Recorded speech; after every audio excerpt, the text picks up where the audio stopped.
Certain times we study the Bible and it looks as if it is contradicting itself, but it is not so. It is simply because we have not researched deep enough to find out what that particular place is trying to say. For example, when you study the letters of Apostle Paul, you would find him in some place saying, correct, rebuke false doctrine, rebuke false teachers. And then in some other places, you still find him saying, do not judge anybody. Let's take a look at the Bible. Titus chapter 1 from verse 10 to 12. This is a letter written by Paul to Titus. He said, for there are many, especially converts from Judaism, who rebel and deceive others with their nonsense. It is necessary to stop their talk because they are upsetting the whole family by teaching what they should not, and all for the shameful purpose of making money. It was a Cretan himself, one of their own prophets, who spoke the truth when he said, Cretans are always liars, wicked beasts, and lazy gluttons.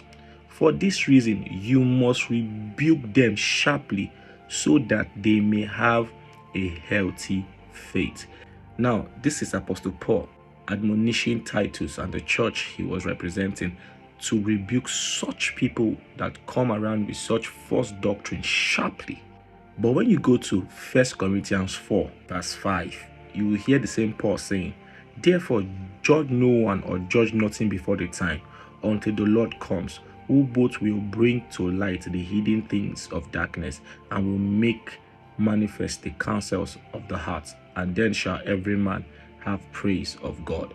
Now it looks as if Paul is saying here, rebuke them when you find people that are teaching trash. And then he's saying here, just leave them, don't judge anybody. When Christ comes, he will handle this matter. On the surface, you might think he's contradicting himself, but really he isn't. The key to understanding what Paul is trying to say here is in understanding what judgment means and what rebuke means. Now, rebuke is simply correction. That is why when you read Titus 1 verse 13 that we just read, you will see that Paul said, rebuke them so that they can come into a healthy faith.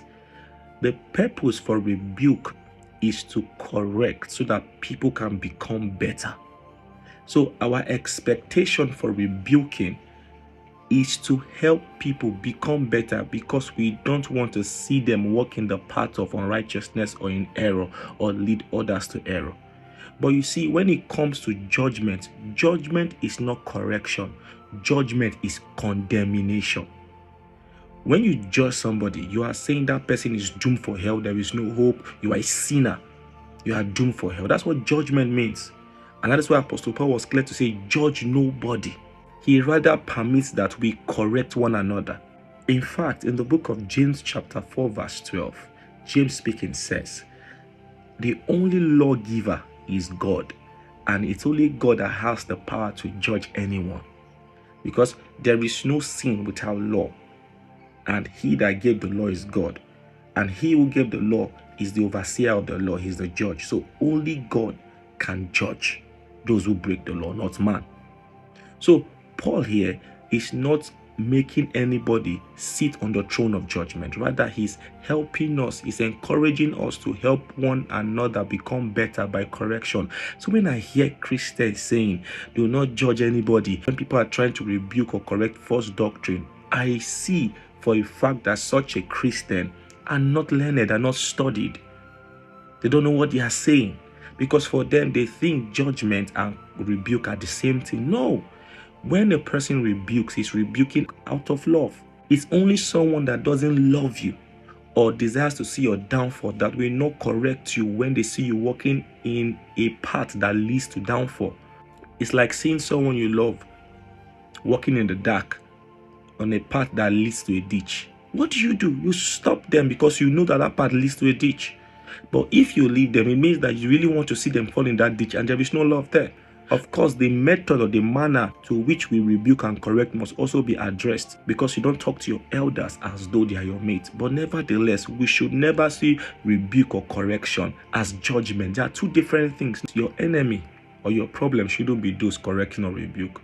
Your problem should be what they are correcting and what they are rebuking. Is it right or is it wrong? Because it is for a purpose to help the saints become better.